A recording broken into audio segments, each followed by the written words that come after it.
Hi, it's Andy. Hi, it's Dave. Hi, it's Kirk. Welcome to the ADK Rock and Metal channel, and today me and Andy are going to duke out in a debate style while Kirk gives us a judgment on it. And the topic that we're going to talk about, or the statement that we're going to debate, is music from your youth is always better than music that is released today. And I'm going to be taking the pro of that statement, so I'm agreeing to that statement, and Andy, you are disagreeing with that statement, so I'll kick off first. So simply put, it just simply is. And the reason why I'm going to argue that music from our youth is better is not because it actually is better, but because it's the first time we ever heard that style of music. So each time that you hear music when you're in 16, 17, 18, 19, 20, it was your first exposure to that genre. It's that first exposure to that drum pattern, that riff, that genre. So when you hear it 20 years later and some other band comes out with a riff that sounds like something from 20 years ago, you go, that's rubbish, it's not that good.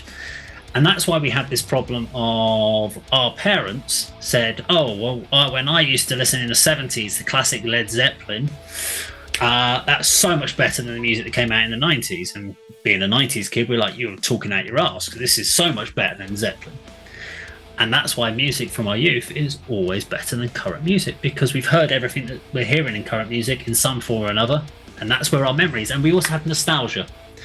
There is a nostalgia, there is an emotional connection to our youth of good times and the nights in bars and stuff like that, and that's what we think about that music, and that's why it's always better. Argue that, Andy. Over to you. The defense barrister. No, sorry, no, you're... Yes, okay. Yeah. Modern music. Some creative editing might be occurring in this video, Dave. He's like, is it undefensible? Is my statement just like you can't disagree with it? Well, if you want to go down that line of discussion, then yeah, it's an easy job for Kirk. Yes. Like, is music from your youth better than music today? Quite simply, no. Modern music is better than music that we had in our youth. I'm not very convincing, am I? You're just using the same words. Might be in the defense barrister for the Yorkshire Ripper. You've no chance, have you, of getting anything other than a life sentence without parole? A whole life order. Okay, hang on, Kirk. Do you want to try and defend that answer and let Andy judge and see if he can give it that? Do you want to swap roles? Yeah, because I think you listen to a lot of modern music. Go on, yeah. Okay. Yeah, that's a good point, Dave. Yeah, I mean, apart from the albums we review for the channel that come our way, there's not really there's not many new bands that I get into. It's the sort of the latest album from bands I've listened to for years, so it's not really a defendable statement for me. I mean, you've outlined some really good points, but yeah, Kirk, as Dave said, you kind of check out firstly more new music because of your vast amount of output for reviews, and plus you're a fan of modern bands and new music anyway, aren't you? So perhaps you like arguing on. I'll limit it to rock and metal then. So first of all, the musicianship is far higher these days. Good point. And that's a good thing. The evolution, you watch Jimmy Page play a blues rock solo, and that would have been incredible in 1974.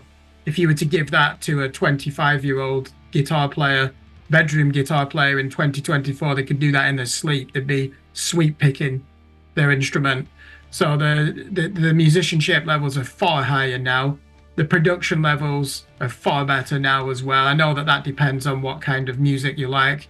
If you like grindcore or punk, you're not really bothered about the production levels, but you can certainly elevate the separation of instruments now with digital production. Pro Tools, when bands started using that in 1997, is a great moment in the evolution of audio engineering.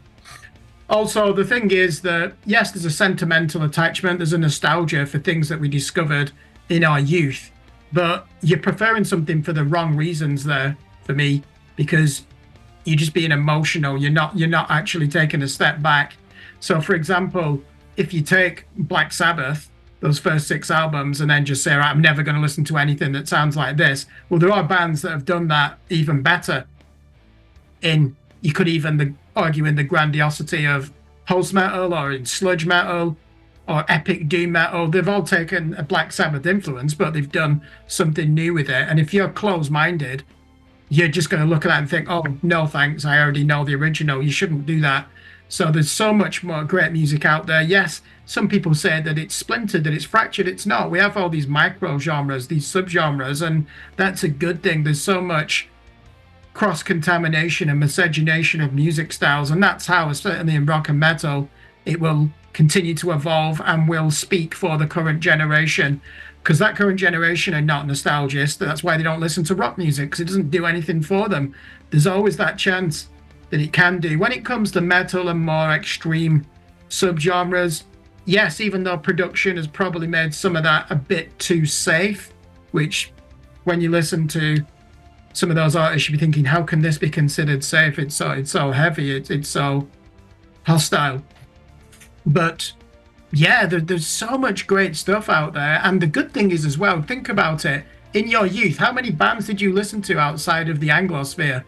Did you know about bands in South America playing death metal, or death doom bands from Mexico, or black metal bands from Indonesia? No. So you can actually just go out and listen to a band like Ginger from Ukraine, and they're world class. And you don't care these days, do you, what country they're from, because music's a global language. And yes, we all have our communities, and that's what's great. Living in the digital age, interconnected, you can easily find out about artists which you couldn't do in your youth if you're our age. You had to rely on radio, print media, and even word of mouth, which was the best way, really, wasn't it? But you'd attend a show, hardcore or metal, and someone would say, oh, check out this band. So it's a lot easier now to go and discover that. So that's on you if you just decide, I'm going to be closed-minded. I don't need to listen to anything beyond my Megadeth and Pantera albums. That's me done, and my opinion counts more than you youngsters who listen to contemporary metalcore or deathcore or whatever. I have a closing statement. Yes. Your Honor. I'm the judge. So I just want to make one closing statement in relation to something that Kirk said, which is, if you're doing it purely on emotion, you shouldn't do. Which I'm going to call out, because I don't want to listen to music like it's fucking maths. I want to listen to music for an emotional connection. Okay.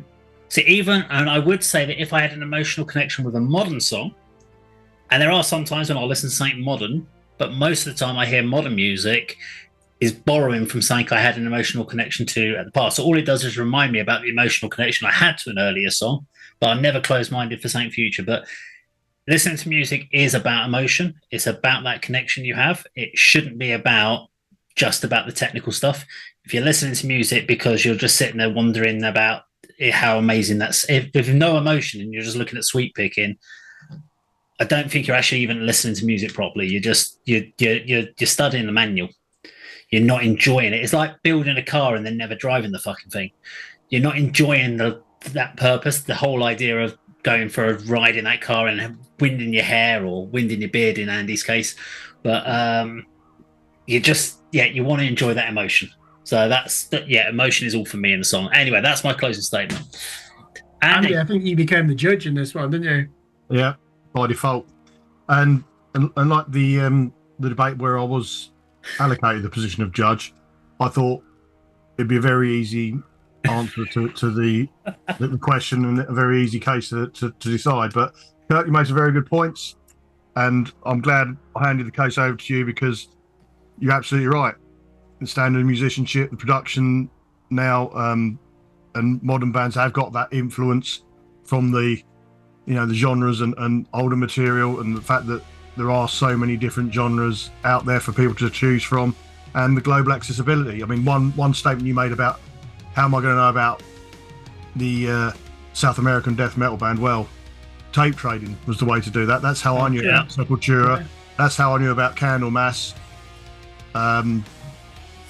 American black metal seemed to have been a thing when I was tape trading as well. Blasphemy, and others. However you spell Jehovah, however you say the word Jehovah backwards. That was a black metal American band from the tape trading days. But so again, two really good arguments and two strong cases. But because of the age I am, because of my music history, and because of my own personal flavour and taste on this, I've got to side with Dave and say that music from my youth certainly was better than music nowadays. But that's not to say I don't like modern music. I mean, Okay. it's a debate that people will have, and we will have comments and views in the. Sorry, we'll have statements and comments in our comment section on the video. But Which we welcome. yeah, Yeah. which we do welcome. Yeah, and be interested to hear what people have to say. But you don't have to stand in either camp. You can. I'm nostalgic. I love listening to all this old stuff I've got behind me, but then I love the new albums we come to review on our, that come through our inbox that we and the videos we cover in the channel. Bands that I'd never even dream of listening to.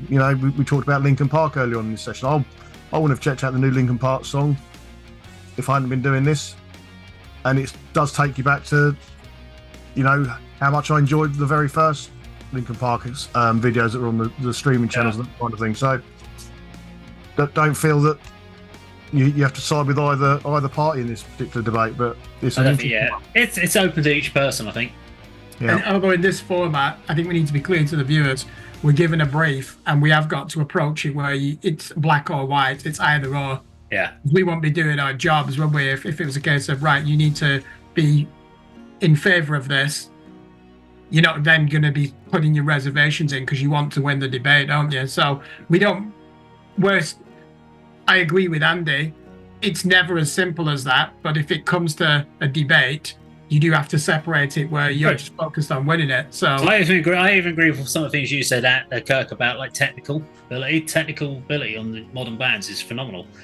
There's a lot of lack of soul in a lot of bands. Yeah, I mean, they're so that, focused on technicality. And the other thing I would have said, I forgot in my debate, even though we won that debate in that side of it, is if nostalgia and old music wasn't as good, then why have we got all these fucking tours from new wave of British heavy metal bands still going? Because if they weren't any good and people didn't want to watch them and see them, then they'd be focusing on the new metal bands and all the bands that are coming out in the modern stage. They'd have just moved forward with it. So there is still something about these older bands, but we want to know what people think in the comments down below. Now, if you enjoyed our video today, please do like, share and subscribe, and we'll see you on another video sometime very soon. Take care.